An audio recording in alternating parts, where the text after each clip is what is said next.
A group of heroes are on their way to the dark forest on a quest to liberate their homeland. Each of them wields a powerful weapon known as a regalia, weapons that grant powers beyond any human capacity. Thus, they are fully prepared to face the dark beasts of the forest. However, the moment they arrive at the location, the driver of the carriage is thrown away, vanishing into thin air after being struck by one of the creatures. With no time for hesitation, the rest of the group springs into action and the leader Stepan orders everyone to assume formation and advance straight to the beast's lair. The warrior who wields a short sword begins to slice the monsters in front of him with his whirlwind technique, while Stefan cuts off the head of a huge serpent with a precise blow of his blade. However, even decapitated, the serpent still tries to bite him, forcing Alice to act quickly and pierce the creature's eye with her sword, ending the threat. So far, the team has done well. With all the weaker monsters eliminated, they head deeper into the cave in search of the southern beast lord. Eventually, they reach the center of the cave and come across a moonlight Clevatess, and when the monster makes an entrance with a pulsating aura, it's already clear that things are going to get bad. Everyone feels the intensity of the creature's presence, but Stepan believes that with the power of friendship, they can overcome anything. Well, forget about that. Friendship won't save Luz this time. After seeing Clevatess paint the walls with Stefan's blood, it's worth wondering if being a hero is really worth it. Even so, the group's tank thinks he can do better and jumps into the air to attack the creature, but is decapitated almost immediately. The rest of the group begins to realize that they don't stand a chance in a direct battle, but it's too late to retreat and regroup. Clevatess begins to hit Luz one by one with his tail. Confused, the heroes don't understand how he moves so fast, until Alicia realizes that the attacks are coming from their shadows. She yells for everyone to jump, creating distance from her own reflections. Thanks to this move, Alicia manages to dodge the attack and survive, but the others are not so lucky. One of the surviving heroes sticks his spear into the ground and tries to summon an earth golem, but forgets that the ground there is under Clevatess' control. Thus, he is unable to maintain the summoning and several spears come out of the ground, cutting his body. The spear user tries to attack Clevatess with brute force, but as he fights, the monster watches with disdain, questioning how creatures as weak as humans manage to enter his territory. In a short time, he eliminates the rest of the heroes. The only survivor is Alicia, who tries to stay alive by flying around the creature with her sword. She finally manages to get close enough to attack Clevatess' face and deliver a direct blow. Even so, her strongest attack barely scratches the monster's skin. Clevatess, on the other hand, remains absorbed in his thoughts, trying to understand why the humans decided to attack him, especially after 1,000 years without conflict between them. Since he insists on bothering him, he concludes that he will need a more definitive solution, but first he needs to finish off Alicia. He then cuts off her limbs and throws her to her death. Sometime later, Clevatess falls upon the human kingdom, driven by revenge. He would have left the humans alone if they had not tried to conquer his lands. According to what the heroes said before they died, they were sent by the king of Hen. So, Clevatess needs to have a talk with this king. The archers of the kingdom are alerted to the threat and quickly position themselves, firing arrows at Clevatess, which, of course, does not cause any damage. Still, they insist on attacking as if that would change anything. Initially, Clevatess intended to ignore the other humans, but since they are provoking him, he massacres them on the way to the castle. The guards begin to prepare the rest of the defenses, launching catapults at him, but even that has no effect. Clevatess crosses the walls with ease. Inside the castle, one of the guards runs to alert the king about Clevatess' attack, but the monarch has already heard the crashes and understands what happened. His heroes have failed. Rain's weapons are still not powerful enough. He understands that Clevatess probably came after him and sees no point in running away, the creature would hunt him anyway. Even though he is about to die, the king decides to seal the forge so that Ren's flames will never go out.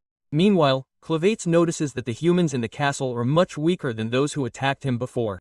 At first, he thought it was due to a lack of special training, but when he is hit by ballistae made of renin metal, he begins to suspect that the heroes' strength came from their weapons.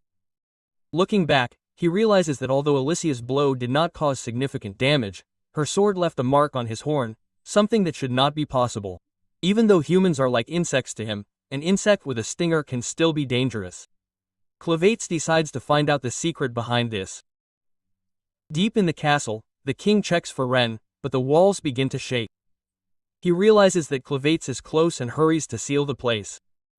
A few moments later, Clevatess rips off the roof of the castle and, upon seeing the king, confronts him directly.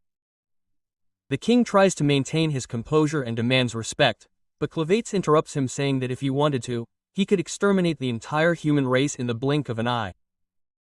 And not only the king's people in Clevatess could easily go after the inhabitants of the neighboring kingdoms as well. He could have killed the king long ago, but he realizes that even if he did that, another king would eventually emerge and try to disturb his lands again. Therefore, he decides to give the king of Han one chance to explain himself. He wants to understand why he was attacked, why those heroes were sent to his territory. But instead of presenting a reasonable justification, the king figuratively spits in the creature's face, saying that a beast, like him, would never understand human ambition, was all Clevatess needed to hear. Without another word, he cuts off the king's head and begins to formulate plans to eradicate humanity from the world. However, as he leaves the destroyed city, Clevatess hears the crying of a baby. The child's mother had been crushed by debris, but even in the face of the tragic scene, Clevatess does not feel the slightest bit of empathy. He turns his back and decides to continue. But then, with her last strength, the mother calls out to him and begs him to save her son.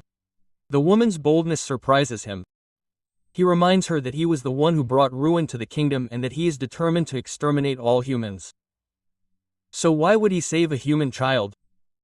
The mother understands the creature's hatred, but insists, the baby has done nothing wrong.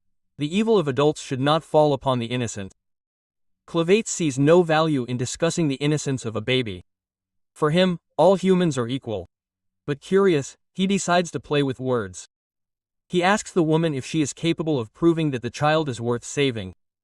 Knowing that she will die and that there is no way to convince the monster, the woman swears that if he gives her a chance, one day he will see for himself the value of that baby. Shortly after, she dies. Clevatess is unfazed, but sometime later he returns. Something in those words stuck in his mind.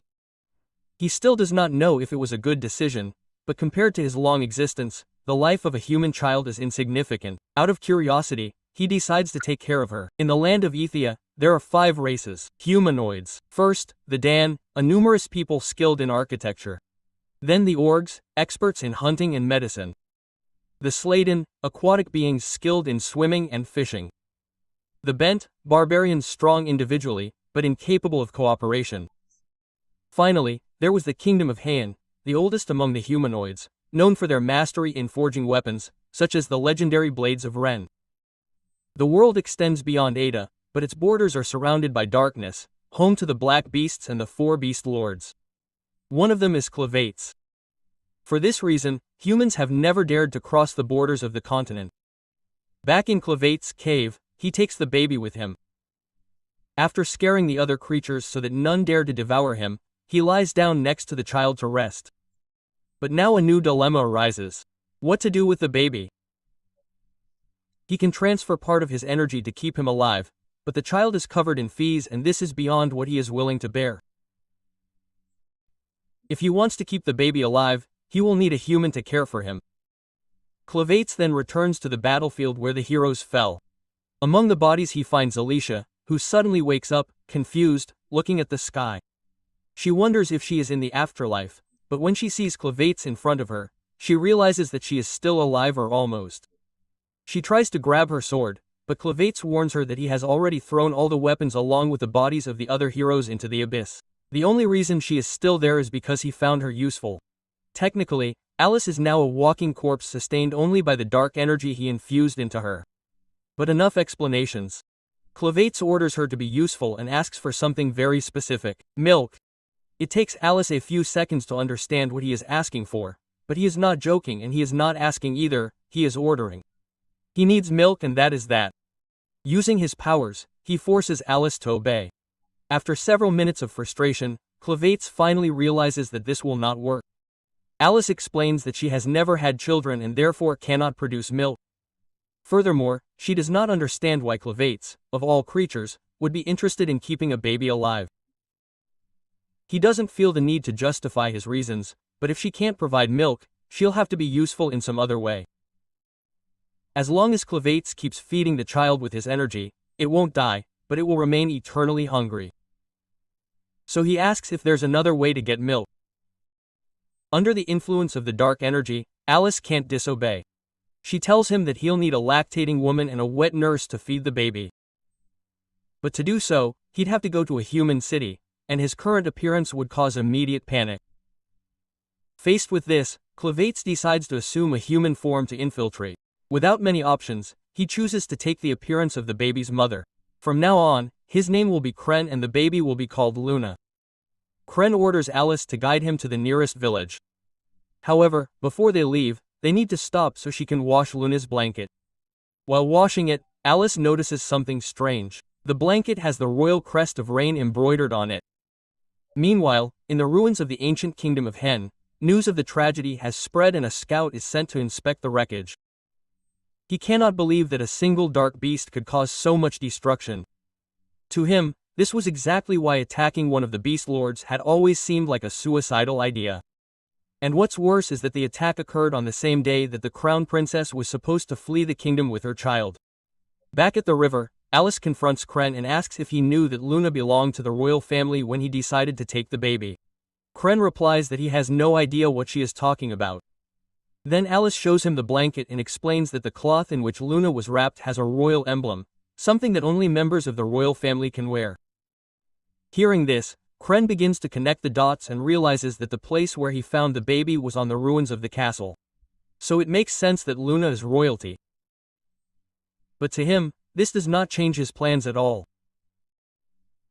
Alice persists and asks what he meant by the ruins of the castle. Kren bluntly reveals that he destroyed Ryan's kingdom and killed the king the night before. Alicia is shocked. She can't believe that Ryan was actually annihilated, but Kren just shrugs and reminds her that it was the humans themselves who started the war by attacking.